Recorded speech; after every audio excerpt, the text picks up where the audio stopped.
할렐루야. 오늘 함께 읽으실 말씀은 마태복음 7장 1절부터 12절까지 말씀입니다. 마태복음 7장 1절부터 12절까지 말씀을 다 같이 합독하겠습니다.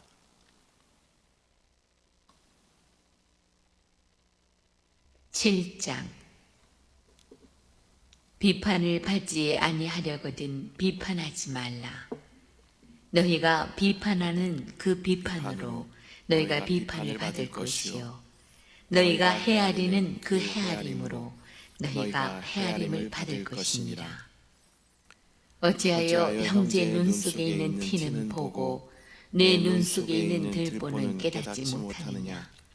보라, 내 눈 속에 들보가 있는데 어찌하여 형제에게 말하기를 나로 내 눈 속에 있는 티를 빼게 하라 하겠느냐?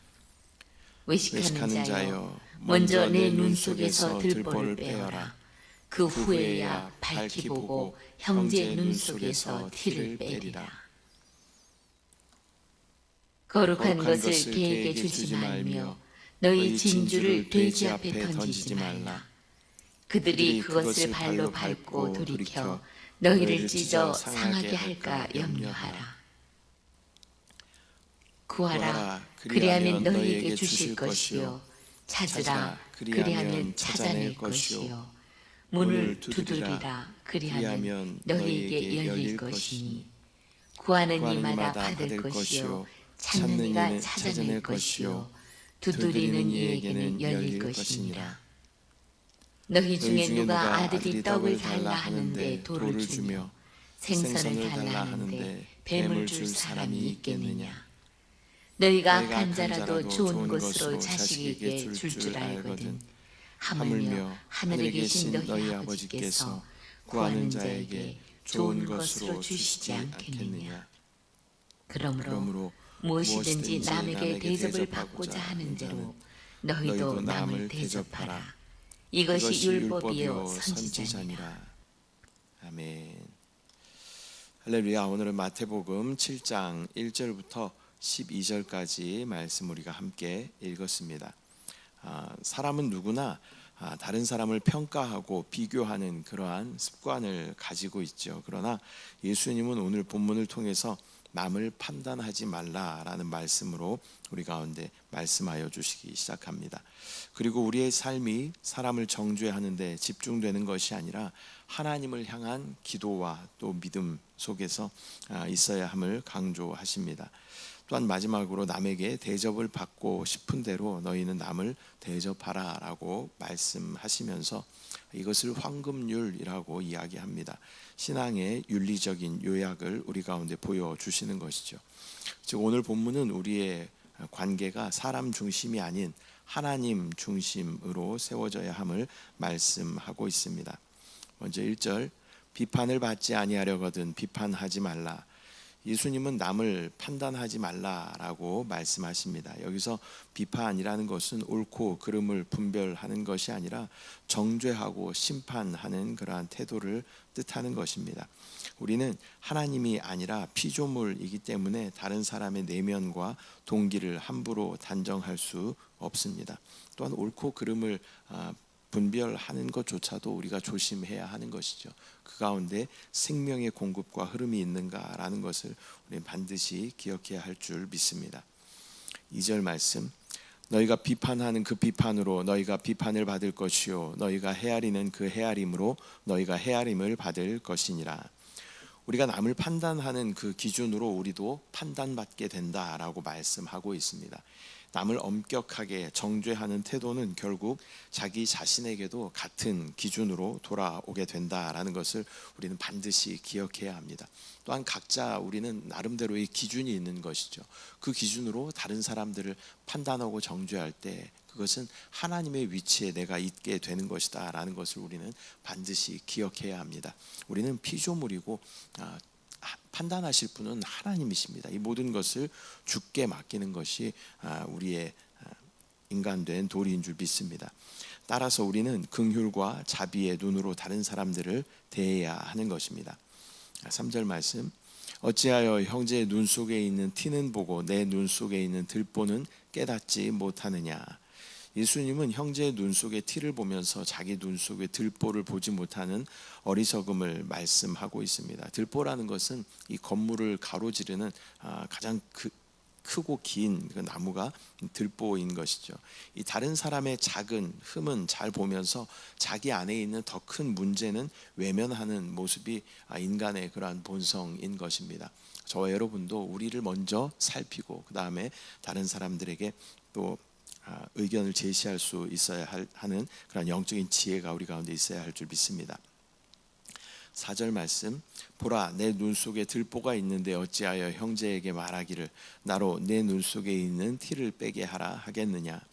자기 눈 속에 들보를 가지고 있으면서 형제의 티를 빼주겠다라고 하는 것은 위선적인 그러한 태도인 것이죠. 남을 고치려고 하기 전에 먼저 자기 자신을 먼저 돌아봐야 함을 말씀하십니다. 5절 말씀, 외식하는 자여 먼저 내 눈 속에서 들보를 빼어라. 그 후에야 밝히 보고 형제의 눈 속에서 티를 빼리라.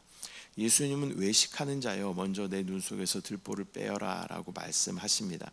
자기 자신을 먼저 돌아볼 때 비로소 다른 사람을 올바로 도울 수 있는 것입니다. 자기 자신 안에 들보가 끼어 있으면 다른 사람의 그 작은 티를 발견하기가 쉽지 않은 것입니다. 먼저 내 눈에 있는 들보를 제해야 그 사람 안에 눈 안에 있는 티도 볼 수 있게 되는 것입니다. 신앙은 먼저 자기 자신에게 적용되어야 하는 것입니다.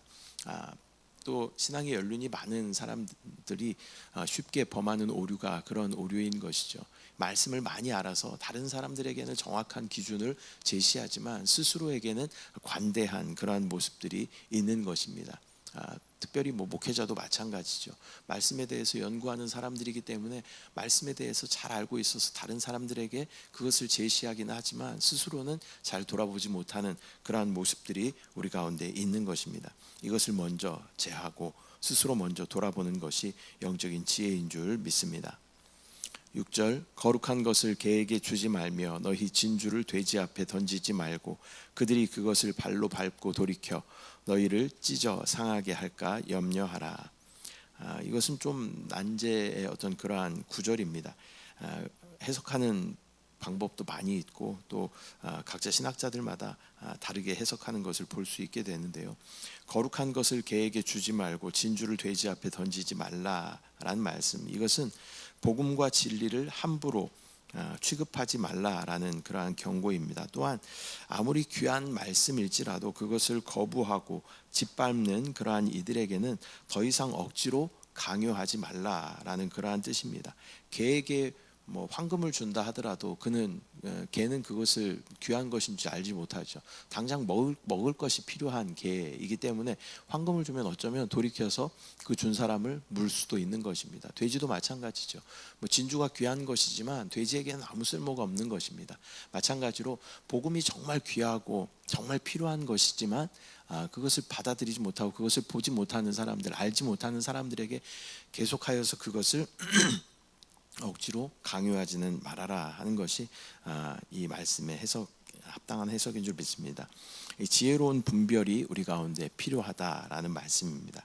7장 7절 말씀, 구하라 그리하면 너희에게 주실 것이요 찾으라 그리하면 찾아낼 것이요 문을 두드리라 그리하면 너희에게 열릴 것이니. 예수님은 기도의 태도를 가르쳐 주고 계십니다. 구하라, 찾으라, 두드리라 라고 말씀하십니다. 이것은 단순한 권면이 아니라 적극적인 약속인 줄 믿습니다. 우리가 구하면 주님께서 주실 것입니다. 찾으면 주님께서 찾게 하여 주실 것입니다. 두드리면 주님께서 열어 주실 것입니다. 기도하는 우리의 태도는 이러한 태도여야 하는 줄 믿습니다. 하나님은 우리의 필요와 기도를 들으시고 응답하시는 좋으신 하나님이신 줄 믿습니다. 8절, 구하는 이마다 받을 것이요 찾는 이는 찾아낼 것이요 두드리는 이에게는 열릴 것이니라. 구하는 자는 얻고 또 찾는 자는 찾고 두드리는 자에게는 열린다라고 말씀하십니다. 이것은 하나님이 기도를 반드시 들어주신다는 절대적인 확신을 주는 그러한 말씀입니다. 다만 하나님은 우리의 유익과 또 합당함에 따라 가장 좋은 때에 가장 좋은 것으로 응답하여 주시는 줄 믿습니다. 9절 10절, 너희 중에 누가 아들이 떡을 달라 하는데 돌을 주며 생선을 달라 하는데 뱀을 줄 사람이 있겠느냐. 아버지가 자녀에게 떡을 달라 하는데 돌을 주겠느냐, 또 생선을 달라 하는데 뱀을 주겠느냐라고 말씀하십니다. 이 예는 하나님 아버지의 선하심을 강조하는 그러한 비유입니다. 하나님은 결코 우리에게 해로운 것을 주지 않으십니다. 이 본문에서 뱀이라고 하는 것은 뱀장어로 또 해석하는 사람들이 있습니다. 당시 뱀장어는 비늘이 없는 생선이기 때문에 먹을 수 없는 그러한 음식이었습니다. 그래서 생선을 달라고 하는데 누가 뱀을 주겠느냐, 먹지 못하는 것을 주겠느냐라는 그러한 말씀입니다. 11절, 너희가 악한 자라도 좋은 것으로 자식에게 줄 알거든 하물며 하늘에 계신 너희 아버지께서 구하는 자에게 좋은 것으로 주시지 않겠느냐. 악한 사람도 자녀에게는 좋은 것을 줄 아는데 선 자체이신 그 하나님께서, 하늘에 계신 우리 아버지께서 구하는 자녀들에게 얼마나 더 좋은 것을 주시겠냐 하는 그러한 말씀입니다. 하나님은 우리가 상상하는 것보다 훨씬 더 선하시고 또 우리의 필요를 더 잘 아시는 그러한 분이신 줄 믿습니다. 12절, 그러므로 무엇이든지 남에게 대접을 받고자 하는 대로 너희도 남을 대접하라. 이것이 율법이요 선지자니라. 마지막으로 예수님은 황금률을 말씀하십니다. 무엇이든지 남에게 대접을 받고자 하는 대로 너희도 남을 대접하라. 이것은 율법과 선지자의 요약이며 신앙 윤리의 기준이고 핵심이 되는 것입니다. 많은 사람들은 대접을 받고자 합니다. 그러나 다른 사람들을 대접하지 않죠. 그래서 무엇이든지 남에게 대접을 받고자 하는 대로 너도 남을 대접하라라고 이렇게 말씀합니다. 또 많은 종교에서 이것은 어떤 그 신앙 윤리의 기준, 기초가 되는 것입니다. 신앙은 단지 하나님을 향한 경건에 머물지 않고 반드시 이웃을 향한 사랑으로 나타나야 하는 것입니다. 오늘은 마태복음 7장 1절부터 12절까지 말씀 우리가 함께 나누었습니다. 오늘 본문은 우리에게 몇 가지 중요한 교훈을 주고 있습니다. 첫 번째는 남을 정죄하지 말고 먼저 자신을 돌아보아야 한다라는 것을 우리 가운데 말씀하십니다. 또한 두 번째는 하나님을 신뢰하며 끊임없이 우리가 기도해야 된다. 찾아야 되고 구해야 되고 문을 두드려야 한다라고 말씀하십니다. 세 번째는 이웃을 사랑으로 대해야 한다라는 것을 말씀하고 있습니다. 대접을 받고자 하는 대로 먼저 너희도 남을 대접하라. 이것이 율법이고 선지자다라고 말씀하십니다. 이 세 가지는 결국 하나님을 바라보는 믿음과 또 이웃을 향한 사랑으로 요약이 되는 것이죠. 또 주님께서 우리 가운데 주신 큰 계명 사랑하라라는 말씀, 하나님을 사랑해야 하고 또 이웃을 사랑해야 한다라는 그러한 말씀으로 요약되는 그러한 말씀입니다. 우리의 신앙이 하나님 앞에서는 겸손해야 하며 또 이웃을 향해서는 긍휼과 사랑으로 흘러가는 그러한 삶이 될 때 우리는 진정한 그리스도인의 모습을, 합당한 모습을 갖게 되는 줄 믿습니다. 기도하겠습니다. 사랑의 주님, 은혜와 사랑을 감사드립니다. 오늘 마태복음 7장 말씀을 통하여서 다른 사람들을 정죄하기 전에 먼저 나를 돌아보라라는 주님의 말씀을 다시 한번 기억하게 하여 주시고 나의 어떤 기준으로 다른 사람들을 판단하고 정죄하지 않도록 주여 은혜를 부어 주시옵소서. 또한 하나님을 신뢰하며 끊임없이 우리가 기도해야 함을 다시 한번 말씀하여 주심을 감사합니다. 좌절하지 않고 낙심하지 않고 끝까지 주님 앞에 부르짖으며 기도할 때 선하신 하나님께서 우리 가운데 좋은 것으로 역사하여 주실 줄 믿습니다. 아버지, 또한 대접받고자 하는 자는 먼저 다른 사람을 대접하라라고 말씀하십니다. 이것이 우리의 신앙 윤리의 기준이 될 수 있도록 주여 인도하여 주시고 받기만을 바라는 그러한 이기적인 마음을 내려놓고 또 하나님 나라 위에 또 이웃을 사랑하는 마음으로 섬기는 그러한 모습이 우리 가운데 있게 하여 주시옵소서. 우리 가운데 또 역사하실 주님을 바라봅니다. 응답하실 주님을 찬양합니다. 주님을 사랑합니다. 감사드리고 예수님의 이름으로 기도드립니다. 아멘. 하늘에 계신 우리 아버지여, 이름이 거룩히 여김을 받으시오며 나라가 임하시오며 뜻이 하늘에서 이루어진 것 같이 땅에서도 이루어지이다. 오늘 우리에게 일용할 양식을 주시옵고 우리가 우리에게 죄 지은 자를 사하여 준 것 같이 우리 죄를 사하여 주시옵고 우리를 시험에 들게 하지 마시옵고 다만 악에서 구하시옵소서. 나라와 권세와 영광이 아버지께 영원히 있사옵나이다. 아멘.